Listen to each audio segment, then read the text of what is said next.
Assalamualaikum, hola hola, welcome to English class with me, Miss Dwi. Yay, today we're going to learn about new material. Tema kita kali ini adalah Can I take a message? Wah, ini mungkin kalian pernah ada yang nelfon temennya, tapi ternyata yang angkat ibunya. Nah, karena temanmu gak ada di rumah, kamu akhirnya meninggalkan pesan kepada ibunya untuk disampaikan kepada teman kamu. Kalau kamu pernah seperti itu, maka pada tema kita kali ini kita akan mempelajari bagaimana caranya how to leave a message and take a message by phone melalui telepon. Langsung aja kita ke slide selanjutnya ya.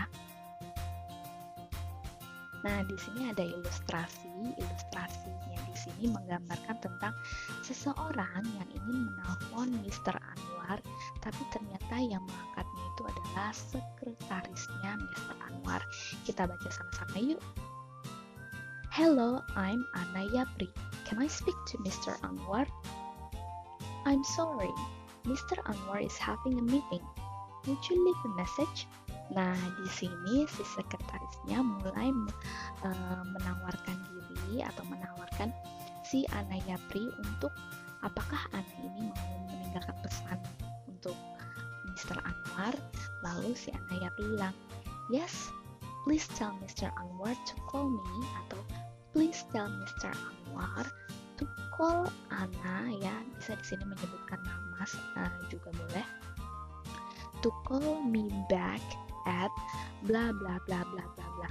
Nah, ini sih contoh singkatnya aja ya, bagaimana atau ilustrasi ketika kita hendak menyampaikan pesan atau mencatat pesan, menawarkan apakah si penumpang ini menyampaikan pesan lewat telepon. Sebenarnya dalam tema ini yang menjadi titik fokus utama adalah direct speech dan indirect speech. Nanti kita akan langsung bahas di slide selanjutnya. Mari kita bahas yuk, apa sih perbedaan direct speech dan indirect speech? Dalam bahasa Indonesia, direct speech bisa dikatakan sebagai kutipan langsung, sedangkan indirect speech adalah kutipan tidak langsung. Salah satu ciri direct speech adalah dia punya tanda kutip seperti ini. Ya, ini menunjukkan bahwa orang itu ngomong secara langsung, kayak di novel-novel aja gitu. Ketika dia berdialog, pasti ada tanda kutipnya.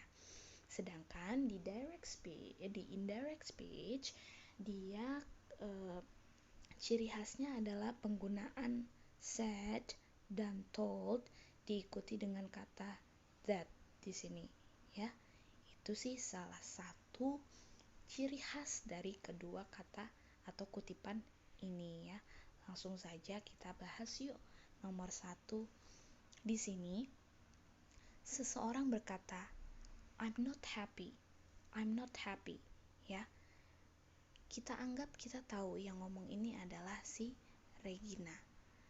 Pentingnya pada indirect speech itu kita harus tahu siapa yang bilang, ya.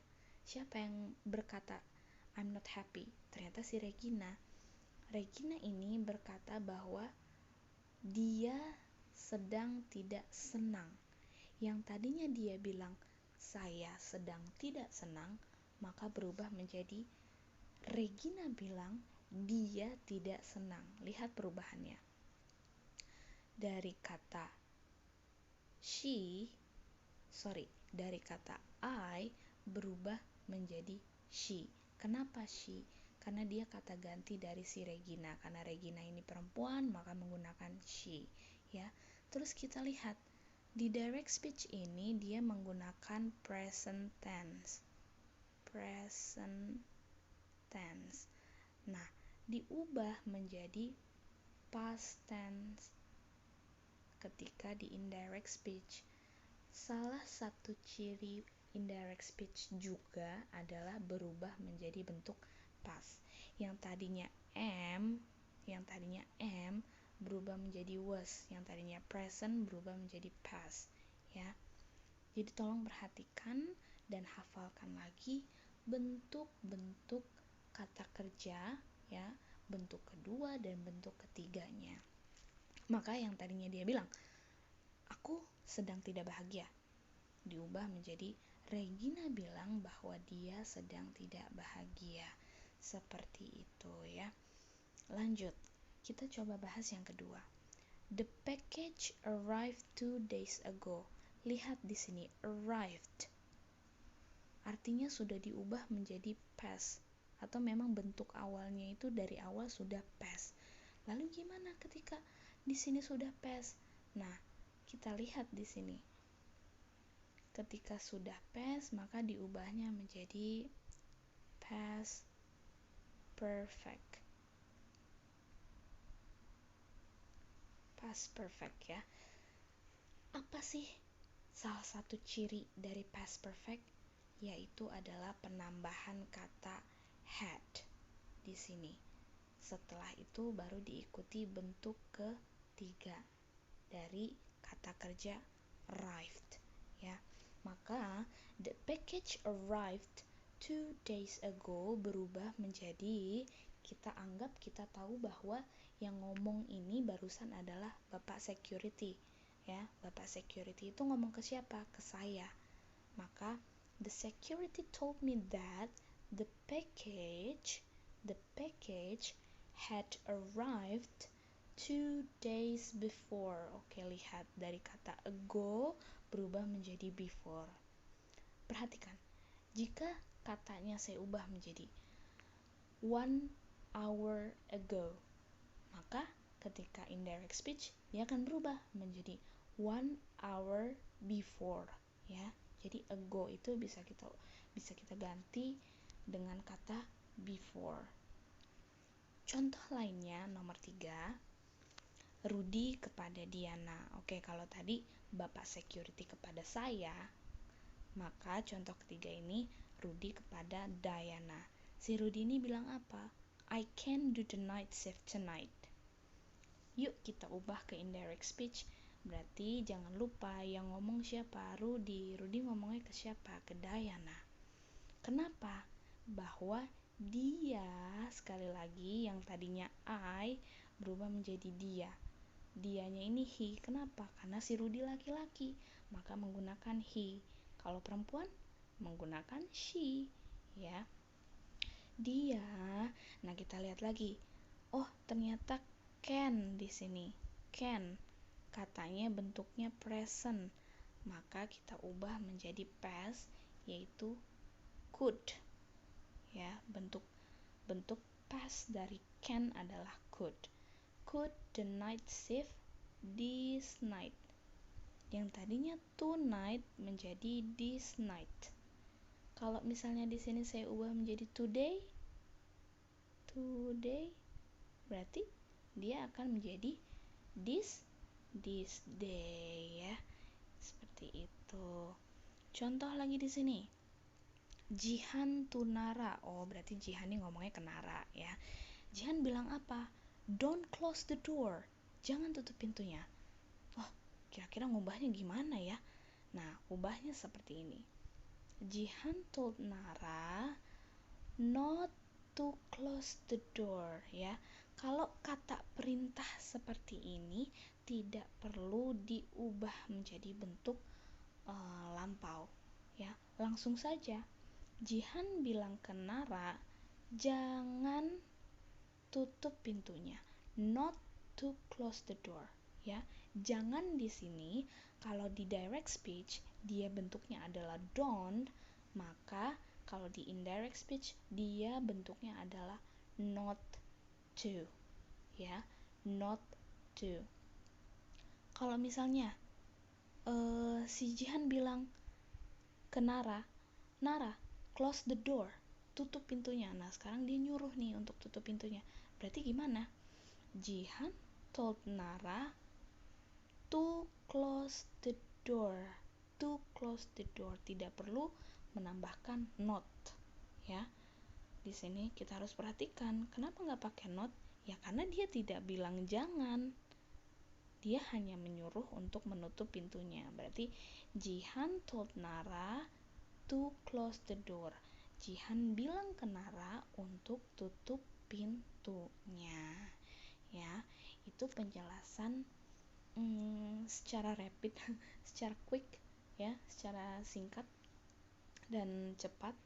Jika kalian ada pertanyaan, bisa kalian tanyakan di kolom komentar ataupun di forum ataupun di Zoom ya. Sangat terbuka sekali. Kita akan lanjut ke halaman selanjutnya ya. Nah guys, kalau tadi kalian sudah perhatikan di materi sebelumnya, pada bagian indirect speech itu sering sekali dua kata ini keluar, yaitu said dan told. Jadi apa perbedaannya said dan told ini? Oke, let's see. Said tidak ditujukan pada orang tertentu, sedangkan told ditujukan pada lawan bicara. Langsung saja kita lihat contohnya. Julia said that she would join us after work. Sorry, ini after, typo.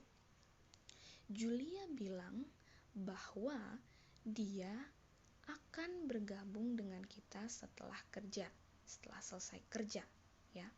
Nah, bedanya dengan told, di sini kita lihat dulu.